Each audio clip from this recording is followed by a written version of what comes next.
اعوذ باللہ من الشیطان الرجیم بسم اللہ الرحمن الرحیم ہنالک دعا زکریا ربہ۔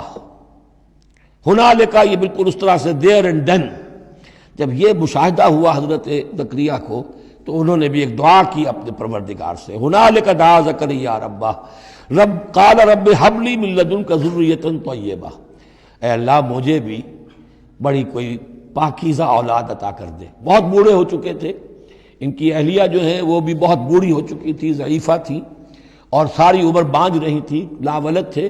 یہ ساری تفصیل پھر سورہ مریم کے اندر مزید کھل کر آئے گی، اس لیے کہ یہی مضامین وہاں بیان ہوئے تھے مکی دور میں، جب کہ ہجرت حبشہ کے لیے مسلمان گئے تھے تو وہاں جا کر سورہ مریم کی آیات جو ہیں وہ پھر حضرت عبداللہ ابن جعفر نے پڑھ کر سنائی تھی۔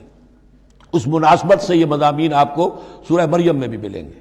ساری عمر بوڑھے رہے اور بے اولاد رہے، لیکن اب وہ ایک دبی ہوئی خواہش، چنگاری وہ بھڑک اٹھی، اے اللہ اس بچی کو تو یہ کچھ دے سکتا ہے تو تیری قدرت ہے مجھے بھی ذریۃ طیبہ پاکیزہ اولاد عطا فرما۔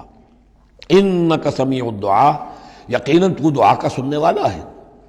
فنادت الملائکۃ، تو فرشتوں نے انہیں پکار کر کہا، ندا کی، وہو قائم یصلی فی المحراب، اور وہ کھڑے ہوئے نماز پڑھ رہے تھے اپنی محراب میں، ان کا بھی حجرہ تھا۔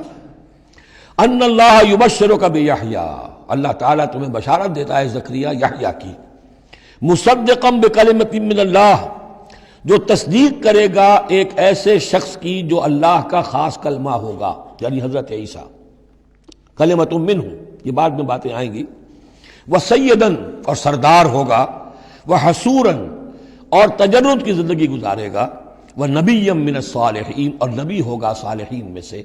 یہاں نوٹ کر لیجئے کہ آخری مدح کا لفظ جو حضرت یحییٰ کے لیے آیا ہے وہ نبی ہے، نَبِيًّا مِّنَ الصَّالِحِينَ۔ قَالَ رَبِّ أَنَّىٰ يَكُونُ لِي غُلَامٌ، ابھی خود دعا کر رہے تھے لیکن غالباً اس کی بڑی توثیق چاہ رہے ہیں اللہ سے، ری ایشورنس۔ کہا پروردگار میرے ہاں کیسے بیٹا ہو جائے گا، وَقَدْ بَلَغَنِيَ الْكِبَرُ، جبکہ میں انتہائی بوڑھا ہو چکا ہوں، وَامْرَأَتِي عَاقِرٌ، اور میری بیوی جو ہے بانجھ رہی ہے۔